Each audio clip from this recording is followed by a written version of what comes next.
We're just a few days out from the launch of the US HTC One, and in the office today, the Sprint version of the popular smartphone. I'm Aaron Baker from PhoneDog.com. This is the full review of the Sprint HTC One. Can it compete with the Galaxy S4? We'll find out in the full review.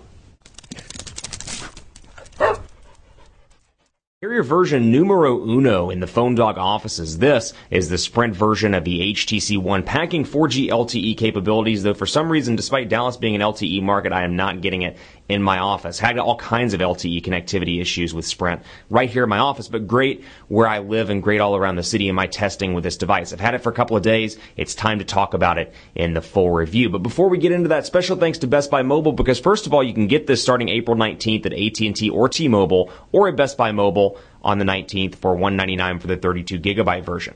The great thing about Best Buy Mobile, when you walk into the store, they'll make sure you walk out working with your HTC One. You'll be Zoeing, you'll be blink feeding and doing all the stuff that you love about your HTC One thanks to Best Buy Mobile, and you don't even have to set it up, which is really a nice thing. So overall, from an exterior perspective here, you can see the device, and it doesn't look any different from the international version, which I've got right here. You can see design-wise, looks identical. There's no Sprint logos on the outside, no Sprint logos at the bottom. The only way you'll be able to tell that it's the Sprint device, obviously, is the 4G LTE indicator, but then some custom Sprint applications that, as you would expect, are installed out of the box. You've got couple of different goodies here. You'll notice, if you're somebody like me, a stickler for this kind of stuff, you'll notice immediately the flashlight application doesn't come out of the box. But what you do get is lookout security. You get mobile zone, you get parent dashboard for this, and you get kid mode as well. So that's nice. That feature did translate over to the US versions. Qualcomm's enhanced application. Then you get some Sprint stuff down here. Sprint TV and movies, Sprint worldwide, because this is a global device. You get Google Shopper. Then you get that TV application, which I love so much from the international version.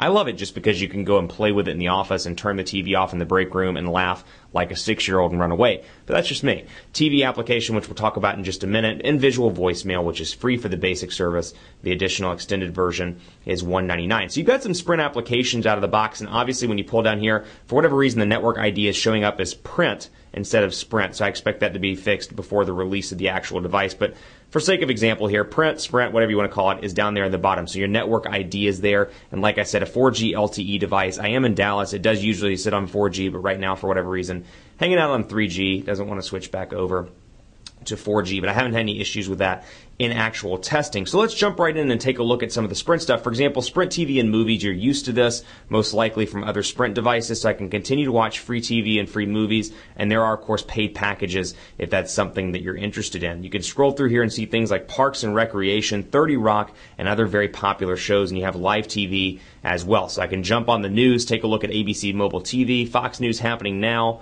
ESPN, on-demand stuff as well, and then I've got my movie tabs up here at the top. Again, there is a free version that comes out of the box that's part of your everything plan, and then, of course, you can pick up the extended version if you so desire. Sprint worldwide, like I said, because it is a global device, you can call the number 1-888-226-7212 and activate this device when you're traveling overseas. So for those people that do travel, it's a great option to have. Specs-wise, same 1.7 gigahertz quad-core Snapdragon 600 CPU, same 2 gigabytes of RAM, 4.7-inch 1080p HD display. No changes to the overall look and feel. Get the ultra-pixel camera on the back with HTC Zoe and Blink feed. All of that stuff still accessible via the gallery. As you can see here, my photos and my camera shots, and then, of course, friends as well. So I can go in, if I were connected to Facebook, I'd see a ton of different albums that relate to my friends. But, of course, here are my camera shots as well, and I can organize these by album if I want to. I can share these, of course, and then I've got my HTC Zoe capabilities just like I do on the global version. So I can click on Zoe, for example. I can take a quick Zoe of the floor.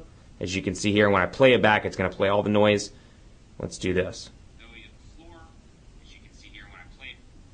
And so Zoe's right there, and then, of course, that combined with shots throughout the day will make my HTC Zoe, as a result of being right up here in my photos. It'll say, you know what, 4/8/2013 from Dallas. Right now, all I have is the Zoe, but I can continue to take some pictures, and it's going to add to that album. So Zoe's a really cool feature. We talked about this a lot, and I didn't mean to, but I just took another Zoe.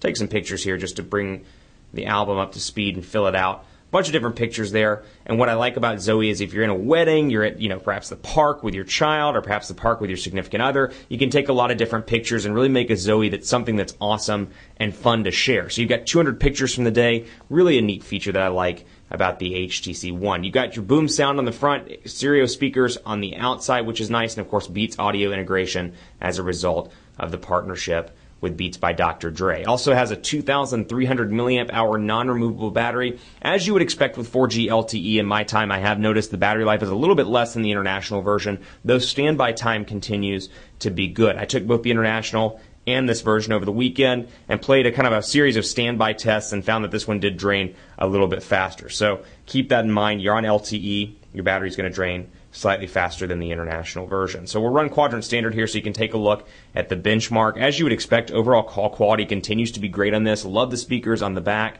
or on the front rather, and love the noise canceling on the back is what I was trying to say.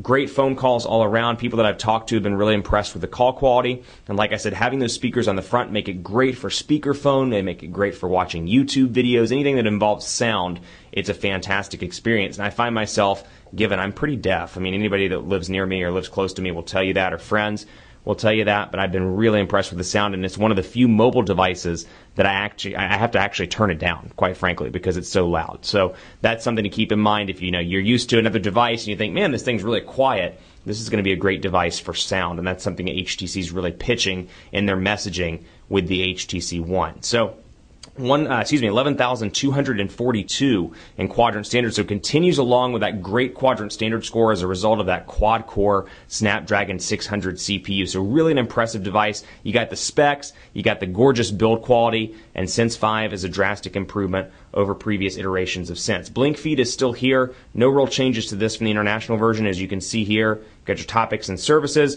which PhoneDog, I'm proud to announce, will be in the topics and services under technology and science, and under either mobile or technology and science highlights. I just highlight all these and it shows up. So go into technology and science. If you get this device and you want your PhoneDog news on the fly with HTC Blink feed, you've got it right there. And much like the international version, this does default out of the box as your home screen, but you can of course do traditional Android home screens like I've got right here, and you can see I've set it as home. So it's good to go out of the box when I unlock it, or relock it I should say, and unlock it, it defaults right to the home screen. So really an all-around great device. I'll finish it out by taking a look at speed test here, and take a look at these speed test numbers. It's kind of interesting on Sprint because my office, I'm in a 4G LTE coverage area usually, but they're having must have some cell site issues up here, some sort of tower issues, because I'm getting speeds of like, and this is on 4G LTE, as you can see right here, 1.84 megabits per second on the download, 0.28 megabits per second on the upload. Then as you can see in my testing at home and around where I live in Uptown, you can see 20 megabits per second, 19 megabits per second, 24 megabits per second. So definitely just a cell site issue